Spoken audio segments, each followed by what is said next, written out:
Welcome to the Mothers Out Front training video for creating successful tweet storms. My name is Laura and I'm a Mothers Out Front volunteer and a member of the digital engagement team. This is part one of a two-part training series, and today we are going to talk about what you need to do to have a successful tweet storm online. Well, it's going to talk about what a tweet storm is, the timeline that it would be ideal for planning a tweet storm, how to pick the day and time, choosing your targets, and key messages. So first of all, a tweet storm is a barrage of tweets on the same topic aimed at certain people for the purpose of gaining attention around an issue. Another way of thinking about this is like an online rally. So much like everyone would come and show up at the State House or a business, a particular business, or the site of a pipeline at a specific time, and they have their signs and their demands. This is kind of like the online version of that. So you really want to start planning about a month ahead of time to really give yourself enough time. So in that 3 to 4 weeks before, you're going to develop your overall messaging and decide on your targets. So you basically want to start thinking about what is the goal of the tweet storm. Are you trying to raise awareness of a particular issue? Are you trying to influence decision makers to respond in a particular way? Once you decide on what the goal is, that will help you decide on what your messaging is. So you'll create your key messages, and you'll also want to submit a communications request for a web page on the Mothers Out Front website, and any additional support that you might need from Mothers Out Front. And I'll talk a little bit more about that further down. You're also going to want to finalize your day and the 2-hour time slot for your tweet storm to occur. 2 weeks before, you'll want to choose a campaign hashtag and any supporting tags that you'd like to use. We'll cover this more in part 2 of this training video. And if your community team is not proficient with Twitter, you might also want to consider conducting a training for your team so everyone's ready to go for the day of the tweet storm. 1 week before, you're going to want to finalize your sample tweets and have any text for the web page that you need finalized. You also want to send out an email communication to your team and consider including a calendar invite or a way for folks to RSVP, much like you would to an in-person event, so that everyone knows that this is the 2 hours that they're going to show up online and participate. 2 days before your event, your leaders should meet and finish up any tasks. And the day before, send out a reminder email so that everyone makes sure they has it on their calendar and have all of the information linked to the web page and everything that they could need so that they can get excited and ready to participate. And then the day of, you just get ready to have your tweet storm. So for picking a day and time, you're going to want to think about, are you organizing this around a specific outside event? Perhaps it's a rally or delivering of petitions or something like that. And if so, do you want it to be before or perhaps during an event? There's pros and cons to both of these things.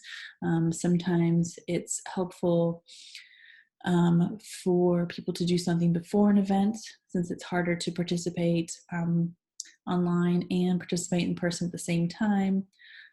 Other times, there might be people on your community team that are not able to come to the real-time event, but they could be able to be available at home and participating online. So it's just really deciding what's best for your team. There might be a particular time, a key time of the event. Perhaps it's a specific speaker or the delivery of petitions or something like that. And you might want the tweet storm to coincide with that. And then just generally, you're going to want to think about, when is the media paying attention? Weekdays during work hours and morning is usually better. But you can also do some research and see when your target media is more active on Twitter. And that would just involve looking at the profiles and seeing if it's, if they're more active in the morning or the evenings.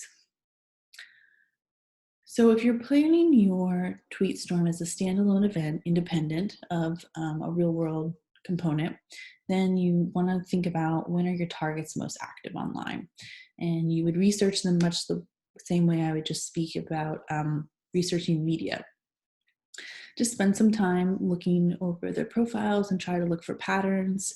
When are they writing tweets and retweeting and responding to tweets? Perhaps there is a specific day and time, perhaps there's not. But if there is, then that's the time you would want to pick for your event, for your tweet storm. Think again about when is the media paying attention, and then when is your constituency available. One example, for instance, is Greta Thunberg and the Fridays for Future, the school strikes for climate that started on Fridays. They picked the Fridays, and they had a global movement around striking, from school on Fridays. And that movement has now transitioned to digital strikes on Fridays. Next, you'll want to choose your targets. And this is 3 to 4 weeks before your event. So you'll have your primary target. It might be a decision maker or your governor, or perhaps a business or board of directors. So whoever your targets are, need to have @ tags. So they have to have active Twitter profiles. Since the whole storm is taking place on Twitter, you need to make sure that they're going to be able to see that. And you might also have secondary targets, your local, national media, and then also any influencers that you might want to get their attention so that they can help raise awareness of your issue and boost your work. So this is the time to make sure you have all the tags you need and that they're correct. So you want to double check that the accounts are the correct ones and they are active accounts. So for example, with the school strike for climate, the Friday digital strikes, I might tag my governor, Mothers Out Front, and the Fridays for Future main account. So next, you'll also start working on your key messaging. And you want to think back to what is your main goal for this? What are you trying to achieve? And so you think about what's your ask? And you want to put it in as few words as possible.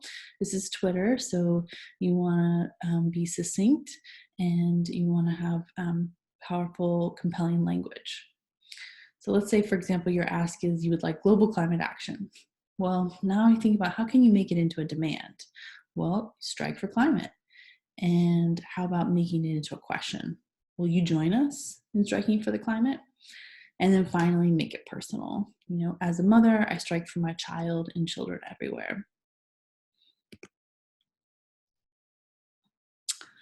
3 to 4 weeks before is also when you're going to want to put in your communications request form. And you can see the link right here to that. And so that's a form where you can put in all the information about your event, any support you need from Mothers Out Front, and you can have all of your information organized in a web page. This is really helpful because you can send out the web page that has your sample tweets, any images or memes that are going to be used, or video content, and the background of the event, the tags, every information that someone needs. You can send that out to folks in order for them to participate in the tweet storm. And then they have all the information in one place. So it does take some time to get all this together. So if you get that communications request form in, then we can get that web page built for you. And there's also a whole and digital engagement team that would love to hear about your project and how we can support you. And if you have any questions, or you have any feedback about this training, you can reach us all through the email alias of digitalengagement@mothersoutfront.org, and we would be very excited to hear from you. And that's part 1 of this training video. And so we'll look forward to seeing you in part 2. And again, just reach out to the digital engagement team, and good luck.